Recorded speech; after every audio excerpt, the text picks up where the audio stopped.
बरेली में खुलेगा सरकारी मेडिकल कॉलेज।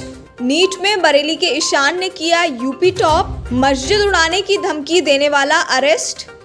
फेसबुक टिप्पणी में डॉक्टर रवि खन्ना पर केस दर्ज। शीशगढ़ कांड में गिरी थाना प्रभारी पर गाज। बरेली की शख्सियत में डॉक्टर वीरेन डंगवाल।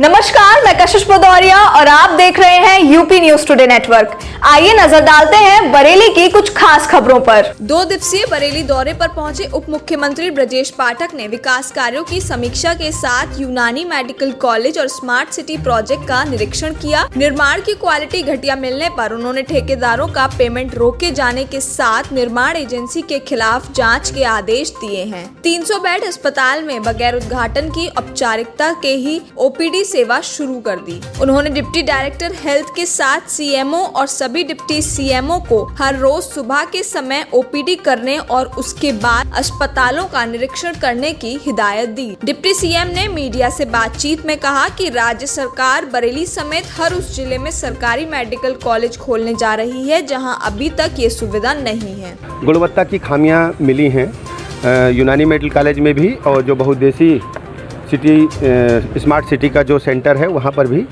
उनको सुधारने के निर्देश दिए हैं। और ये जो 300 बेडेड हॉस्पिटल बिल्डिंग तैयार है, इसमें आज से ही हमने कहा है कि तत्काल मेल पेशेंट्स को यानी पुरुष मरीजों को तत्काल यहाँ से देखना शुरू करें। अभी हम 9 बजे बैठक करेंगे, उसके बाद तत्काल यहाँ पर ऐसी व्यवस्था शुरू होगी। कल से एकदम विधिवत प्रॉपर हो जाएगी। किसी भी स्थिति में उद्घाटन का इंतज़ार हमें नहीं करना है, हमें अपने मरीजों को तत्काल सेवा देनी है। उद्घाटन बाद में होता रहेगा, मरीजों की सेवा तत्काल प्रारंभ की जाए, ऐसे निर्देश हमने दिए हैं। भारतीय जनता पार्टी की सरकार बनने से पहले यानी 2017 से पहले मात्र 13 मेडिकल कॉलेज थे। आदरणीय प्रधानमंत्री नरेंद्र मोदी जी की कृपा से, उनके कुशल नेतृत्व में, उनके निर्देशन में अब 75 के 75 जनपदों में हम मेडिकल कॉलेज बना रहे हैं। बरेली के छात्र ईशान अग्रवाल ने नीट एग्जाम में धमाल करके दिखाया है। ईशान ने 705 अंक हासिल कर ऑल इंडिया रैंकिंग में 34वां और यूपी में नंबर 1 पोजीशन हासिल की है। देश में दिल के मरीजों की बढ़ती तादाद देखकर ईशान चिंतित नजर आते हैं और हार्ट स्पेशलिस्ट बनने की बात कहते हैं। उनके पापा doctor Piyush Agrawal SRMS medical college में कैंसर रोग विशेषज्ञ हैं और माँ doctor Ruchika Goyal IVF specialist हैं। बड़ी बहन नारायणी अग्रवाल मैंगलोर के मणिपाल कॉलेज से MBBS की पढ़ाई कर रही है। नीट परीक्षा में यूपी में नंबर 1 रैंकिंग हासिल करने वाले ईशान ने बताया कि उन्होंने सेल्फ स्टडी पर फोकस कर पूरे मन से पढ़ाई की और तनाव से बचने के लिए संगीत व खेल का सहारा लिया। ईशान के अलावा बरेली के कई स्टूडेंट्स ने नीट परीक्षा में कामयाबी पाई है। क्यूलड़िया क्षेत्र के गाँव ठिरिया बन्नोजान निवासी सिलाई कारीगर के पुत्र आजिल ने एग्जाम पास कर परिवार का सपना पूरा किया है। क्रेडिट मैं अपने परिवार को देना चाहूँगा।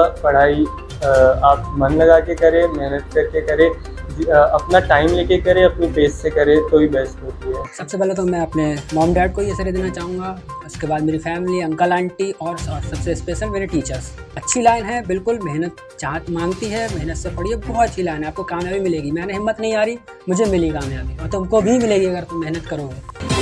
बरेली की जामा मस्जिद को बम से उड़ाने की धमकी देने वाले समद नामक युवक को पुलिस ने गिरफ्तार कर लिया है। पुलिस के मुताबिक एक दिन पहले मस्जिद की दीवार पर धमकी भरा पर्चा चिपका मिला था। पर्चे में लिखा था कि किसी भी जुमे के दिन मस्जिद को बम से उड़ा दिया जाएगा और इमाम मुफ्ती खुर्शीद आलम को गोली से उड़ा दिया जाएगा। मस्जिद की इंतजामिया कमेटी की शिकायत पर थाना किला पुलिस ने इस मामले में अज्ञात के खिलाफ FIR दर्ज कर ली थी। पुलिस और इंटेलिजेंस की टीमें धमकी मामले की जांच में जुटी तो किला क्षेत्र में रहने वाला खुराफाती बेनकाब हो गया। पुलिस ने तुरंत ही उसे दबोच लिया। पूछताछ में उसने कबूला कि मस्जिद पर धमकी भरा उसने ही चिपकाया था। पुलिस प्रवक्ता ने बताया कि ईद पर निकलने वाले जुलूस में इमाम खुर्शीद आलम ने DJ ना बजाने की हिदायत दी थी। सिरफिरा असद इसी बात पर इमाम से खुन्नस मान गया था और उसने मस्जिद पर धमकी भरा पर्चा चिपकाने की साजिश की थी। मस्जिद में थोड़ा वो करने की और इमाम साहब को निकाल देंगे। देखिए, थाना किला क्षेत्र जामा मस्जिद में कल हमें सूचना मिली थी कि पोस्टर के माध्यम से किसी व्यक्ति ने, किसी अराजक तत्व ने ये उसमें धमकी दी है कि हम जामा मस्जिद को बम से उड़ा देंगे। इसमें एक व्यक्ति जिसका नाम मोहम्मद समद है, जो थाना किला क्षेत्र का ही निवासी है, उसकी गिरफ्तारी की गई है। और ये व्यक्ति इसका जामा मस्जिद के इंटरनल एडमिनिस्ट्रेशन से कुछ इशू है।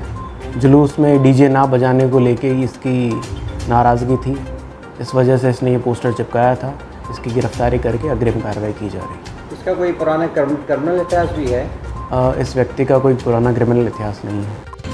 बरेली के प्रमुख बाल रोग विशेषज्ञ doctor Ravi Khanna social media पर कथित टिप्पणी को लेकर विवाद में फंस गए हैं। उनके खिलाफ वसीम हुसैन नामक शख्स ने धार्मिक भावनाएं आहत करने के आरोप में थाना कोतवाली बरेली में एफआईआर दर्ज कराई है। वसीम का आरोप है कि रवि खन्ना नाम के फेसबुक अकाउंट पर ऐसी पोस्ट डाली गई जिसे देखकर धार्मिक भावनाएं आहत हुई। शिकायत के आधार पर डॉक्टर रवि खन्ना के खिलाफ रिपोर्ट दर्ज कर पुलिस आरोपों की जांच में जुट गई है। वहीं आरोपों को लेकर डॉक्टर रवि खन्ना ने मीडिया से कहा है कि व्हाट्सएप पर आई पोस्ट को कॉपी पेस्ट कर दिया। दोस्त का कॉल आने पर तुरंत विवादित पोस्ट को डिलीट भी कर दिया था। किसी खुराफाती ने स्क्रीनशॉट लेकर वायरल कर दिया। बरेली के शीशगढ़ इलाके में हुए सुनील हत्याकांड को लेकर थाना प्रभारी की कुर्सी छिन गई है।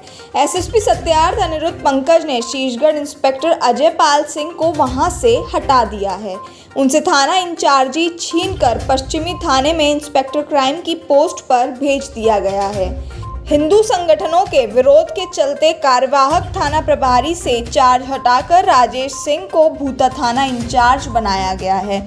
बहेड़ी थाने के अंदर पुलिस स्टाफ में फायरिंग मामले में इंस्पेक्टर सतेंद्र बढ़ाना के निलंबन होने के बाद से खाली चल रही कुर्सी पर श्रवण सिंह की तैनाती की गई है। सिरौली समेत कई थानों में एचएसओ रहे राम अवतार सिंह को शीशगढ़ थाने की कमान सौंपी गई है। हाल के दिनों में बरेली के कई थानेदारों की वजह से अफसरों को टेंशन उठानी पड़ रही थी। आखिरकार कप्तान ने जरूरी पत्ते फेंक डाले हैं।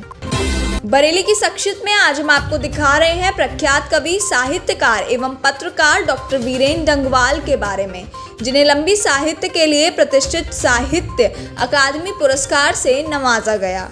वह कई दशक बरेली कॉलेज में हिंदी के प्राध्यापक रहे। उन्होंने पत्र संपादक रूप में पत्रकारिता के क्षेत्र में भी योगदान दिया। 22 साल की उम्र से उन्होंने कविता साहित्य लिखना शुरू किया था और लेखन यात्रा जिंदगी के आखिरी मोड़ तक जारी रखी। 22 साल की उम्र में उन्होंने अपनी पहली रचना एक कविता लिखी थी। विश्व कविता से उन्होंने कई दुर्लभ अनुवाद भी किए। उनकी खुद की कविताओं का भाषांतर मराठी, पंजाबी, अंग्रेजी, मलयालम और उड़िया जैसी भाषाओं में प्रकाशित हुआ है। उन्हें साहित्य अकादमी के अलावा रघुवीर सहाय स्मृति पुरस्कार, श्रीकांत वर्मा स्मृति पुरस्कार भी मिला।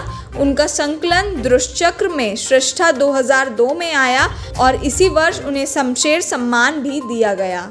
उन्हें हिंदी कविता में नई पीढ़ी के सबसे चहेते और आदर्श कवियों में माना जाता है। ऐसी ही इंफॉर्मेटिव वीडियोस के लिए देखते रहिए न्यूज़ टुडे नेटवर्क और हमारे चैनल को लाइक, शेयर, सब्सक्राइब करना ना भूलें।